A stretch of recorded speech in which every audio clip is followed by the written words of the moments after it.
Madridistas, estamos muy contentos por nuestra victoria sufrida hoy en el Vigo. Era muy importante ganar y lo hemos conseguido. También muy contento por ganar 250 veces en la liga y nada, hay que seguir y jala Madrid. Yo les amis, j'espère que vous allez bien. Le Real de Madrid vient de s'imposer au Celta Vigo 2-1. Ça fait 42 matchs sans défaite pour le Real de Madrid. Ils sont à un match d'égaliser le record du FC Barcelone. Les gars, le prochain match du Real de Madrid, ce sera le Classico face au FC Barcelone. Donc si on ne veut pas que notre record tombe, notre record de 43 matchs sans défaite, si on ne veut pas que ça tombe, il faut qu'on fracasse le Real de Madrid lors du Classico. Et je sais qu'on va le faire. Bref, on revient d'abord sur le match du Real de Madrid qui s'est imposé 2-1. Bro, prends une minute pour t'abonner s'il te plaît. Dans un match assez serré, il ne faut pas se mentir, le Real a eu chaud sur ce match. Mais comme c'est le Real de Madrid, comme par magie, par des tours, des passe-passe d'un magicien comme Luka Modric qui est rentré vers la fin du match, il est venu bouleverser tout l'écosystème. Il a rétabli l'ordre mondial footballistique et le Real de Madrid s'est imposé 2-1. Les gars, on ne va pas se mentir, hein. Dans ce match, il y a de gros points positifs et il y a aussi des points là où il faut quand même faire attention, notamment en défense. Ça, c'est les points un peu négatifs dans ce match. Maintenant, si les points positifs, c'est le banc de touche du Real de Madrid. Bref, on va faire un débrief pêle-mêle. Je vais parler de tout et de n'importe quoi en même temps. Ce ne sera pas ordonné. Mais dans la formation des bases, on a encore constaté l'absence de Rodrigo dans le 11 titulaire. Je ne sais pas si Carlo Ancelotti s'est finalement décidé. Bro, prends une minute pour t'abonner s'il te plaît. C'est Rodrigo qui va payer les frais de l'arrivée de Kylian Mbappé au Real de Madrid. En vrai, Kylian Mbappé en numéro 9 ne s'en sort toujours pas dans le jeu. Il a marqué un très beau but, il a marqué un joli but. Et on attendait beaucoup ce match aussi à cause de la polémique qu'il y a hors football. Vous savez que la trêve ne s'est pas très bien passée pour lui. Non seulement il n'était pas au rassemblement des Bleus, ça a d'abord fait polémique parce que les autres joueurs qui étaient blessés du Real de Madrid, par exemple, comme on a pu voir Dani Carvajal et puis quel autre joueur, ils sont quand même allés soutenir leur coéquipier. Mais lui qui est capitaine de l'équipe, il n'était pas au rassemblement des Bleus, soi-disant qu'il était blessé. À un moment, on a pensé que c'était le Real qui bloquait le joueur. Après, on s'est rendu compte que finalement, c'était lui-même qui avait dit qu'il voulait rester pour se concentrer, se préparer si je ne sais quoi. Mais au finish, le Flandrien s'est retrouvé en Suède dans des bails compliqués. Bref, vous avez vu l'histoire un peu partout sur les médias et sur les réseaux. On ne va pas revenir là-dessus. Mais ce qui est sûr, je pense qu'on attendait beaucoup ce match pour voir comment il allait réagir. Et il a réagi de la plus belle de manière. Quand tu vois mes performances, est-ce que tu as l'air de voir un mec perturbé?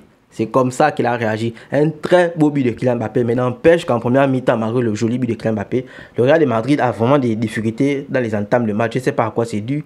Mais la première mi-temps du Real de Madrid, c'est tout un désordre. Et le fait aussi qu'il ne peut pas toujours faire jouer Rodrigo, son équipe joue n'importe comment. Bro, prends une minute pour t'abonner s'il te plaît.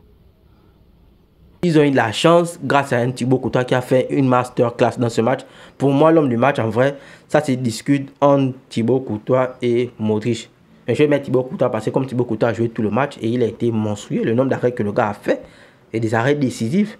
Non, les gars, on va pas se mentir, Courtois c'est un monstre. Si c'était Courtois qui gardait la banque, vraiment que la Casa de Papel ne devait pas exister, les gars n'auraient jamais pris l'argent.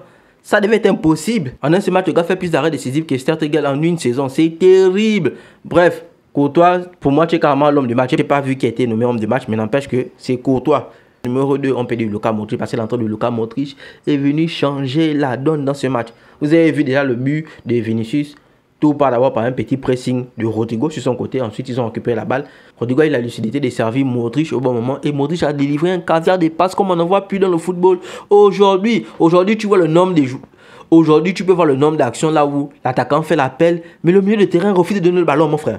Alors que dans le foot, on nous explique que c'est l'appel qui conditionne la passe. Mais les gars, quelqu'un fait l'appel, tu refuses de donner la balle. Soit on ne donne pas la balle, quand son attaquant fait l'appel, ça veut dire qu'il y a une personne qui est peut-être mieux positionnée. Mais non, aujourd'hui, tu vois quelqu'un fait l'appel, le gars ne te donne pas la balle, mais en même temps, il reste à ne rien foutre avec le ballon, il préfère jouer en retrait.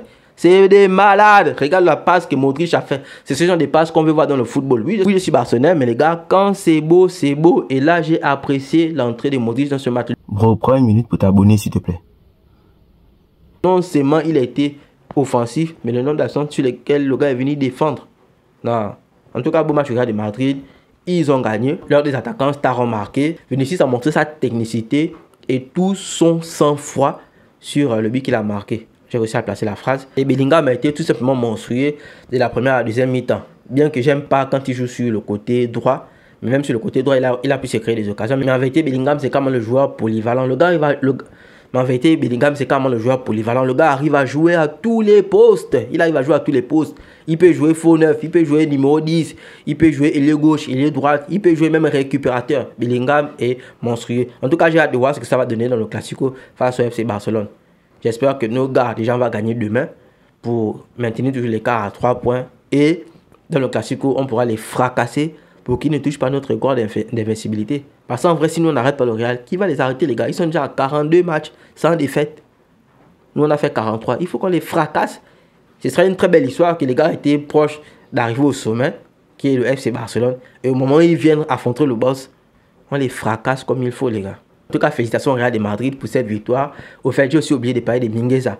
Attends, Mingueza, tu étais au Barça, tu jouais la merde. C'est comment tu parles là-bas, tu deviens. Le gars était au Barça, il jouait la merde. Maintenant, arrivé là-bas, il s'est fâche. Il sort son plus beau match face au Real de Madrid. C'est quoi? Tu voulais montrer au Barça qu'on a eu tort de ne pas te garder ou quoi? En tout cas, gros match de la part de Celta Vigo. C'est dommage parce qu'ils ont eu...